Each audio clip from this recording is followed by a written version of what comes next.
নমস্কার বন্ধুরা, আমি দেবরাজ। আমি অঙ্কিতা। দেবরাজ ব্লগের আরও একটি নতুন এপিসোডে তোমাদের সকলকে জানাই স্বাগত। তো আজকে সকালবেলা বেরিয়েছিলাম প্রায় 11টা নাগাদ, বেরিয়ে কিন্তু আমরা এসেছিলাম রানাঘাটে এসেছিলাম হচ্ছে বেসিক্যালি যে 115 ফুট না 25 ফুট সামথিং কিছু একটা ঠাকুর হয়েছে, ঠাকুরটাকে দেখার জন্যে। আর রিসেন্টলি দেখছিলাম যে মানে কি হলো, বিভিন্ন কন্টেন্ট ক্রিয়েটাররা দেখছি যে আপলোড করছে ঠাকুরটা নাকি অবশেষে কোর্টের ইয়ের থেকে মানে কী বলো পারমিশন পেয়ে গেছে, তাই ঠাকুরটা নাকি হচ্ছে। তাই চলে এসেছিলাম। আবার আস্তে আস্তে হঠাৎ করে আমরা এখন দাঁড়িয়ে গেছি হচ্ছে কি আশমালি রানাঘাট রোড। আর রোডের পরিবেশটা দেখে বেসিক্যালি দাঁড়ালাম। সত্যি কথা বলতে পরিবেশটা দেখলে তোমরা বুঝতে পারবে কি অসাধারণ পরিবেশ।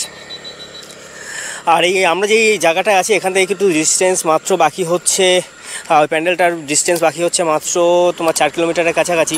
তো চলো এই জায়গার পরিবেশটা তো তোমাদের দেখিয়ে দিলাম। এবার যাব ঠিক কী বলবো পুজো মণ্ডপটাতে গিয়ে তোমাদের দেখানোর চেষ্টা করব কতটা রেডি। ফাইনালি বন্ধুরা দেখতে পাচ্ছ প্রায় 71 কিলোমিটার রাস্তা জার্নি করে আমরা কিন্তু অবশেষে এসে পৌঁছালাম কামালপুরে। আর কামালপুরে এসে এই দৃশ্যটা দেখে সত্যি কথা বলতে বুকের ভেতরটা হাহাকার করে উঠলো। তার কারণ যেখানে ইতিহাস সৃষ্টি হওয়ার কথা ছিল সেখানে আজ ধ্বংসস্তূপে পরিণত হয়েছে।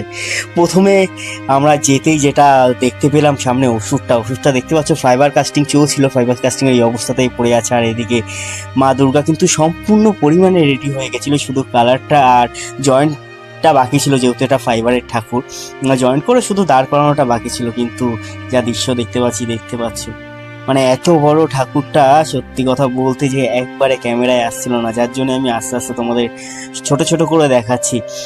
আর এই জায়গার সত্যি কথা বলতে মানুষের মানে কি বলবো মুখে যে সমস্ত কথাগুলো শুনছি না, সত্যি মানে চোখে জল এসে যাওয়ার মতো। আর এদিকে দেখতে পাচ্ছ ঠাকুরের বিভিন্ন রকমের ছোট ছোট ফাইবার কাস্টিং করে চারিদিকে ছড়িয়ে পড়ে রয়েছে। আর ওই সাইডে বাঁশের স্ট্রাকচার। আর এই যে দেখতে পাচ্ছ মায়ের পা, সত্যি কথা বলতে সম্পূর্ণ কমপ্লিট হয়ে যাওয়া একটা পুজো কিভাবে যে কি হয়ে গেল সত্যি মানে একটা মানে কি বলবো মানে মুখের ভাষা নেই। আর এই যে দেখতে পাচ্ছ মাটি দিয়ে বানানো এইটার উপরে ভিত্তি করেই কিন্তু এই মায়ের ফাইবার কাস্টিংটা রেডি হয়েছিল। এরপর আমরা কামালপুরের এই মানে কি বলবো বিশাল এই দুর্গা ঠাকুরের বিভিন্ন জিনিসগুলো ঘুরে ঘুরে দেখতে লাগলাম। দেখতে পাচ্ছ তৈরি হলো কিন্তু নেই। আর এইদিকে দেখতে পাচ্ছ প্রচুর পরিমাণে দর্শনার্থী এসছে এই জিনিসগুলো দেখতে। সত্যি কথা বলতে ইতিহাসের ধ্বংসের যেমন মানে সৃষ্টির যেমন সাক্ষী থাকে, ধ্বংসেরও তেমন মানুষ সাক্ষী থাকতে চায়। দেখতে পাচ্ছ এখানে ইতিহাসটা হয়তো হয়নি, ইতিহাস হতে গিয়ে ধ্বংসস্তূপে পরিণত হচ্ছে। সত্যি কথা বলতে ধ্বংসস্তূপ বলতে খারাপ লাগলেও এখন বলতে হবে, তার কারণ দেখতে পাচ্ছ কন্ডিশনটা। এদিকে দেখতে পাচ্ছ গণেশটার ফাইবার কাস্টিং হয়নি। আর এই যে ঠাকুরটা সবচেয়ে খারাপ লাগছে, এই ঠাকুরটা দেখো আজকে চতুর্থী তো দেখো মায়ের কিন্তু মানে কেউ চোখ পর্যন্ত আঁকা হলো না, এই অবস্থাতে রয়েছে। সত্যি খুব খারাপ লাগলো। এবং আমি ওখানকার মানে এলাকাবাসীর সাথে কথা বলে যেটা জানতে চাইলাম, ওনারা এই বছর আর কোনো পুজোই করবেন না।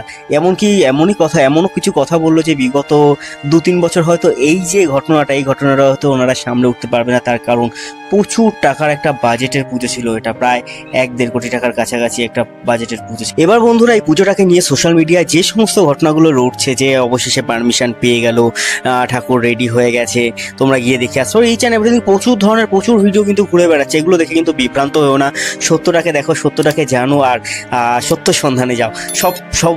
সর্বদা সত্য কথা বলার চেষ্টা করো।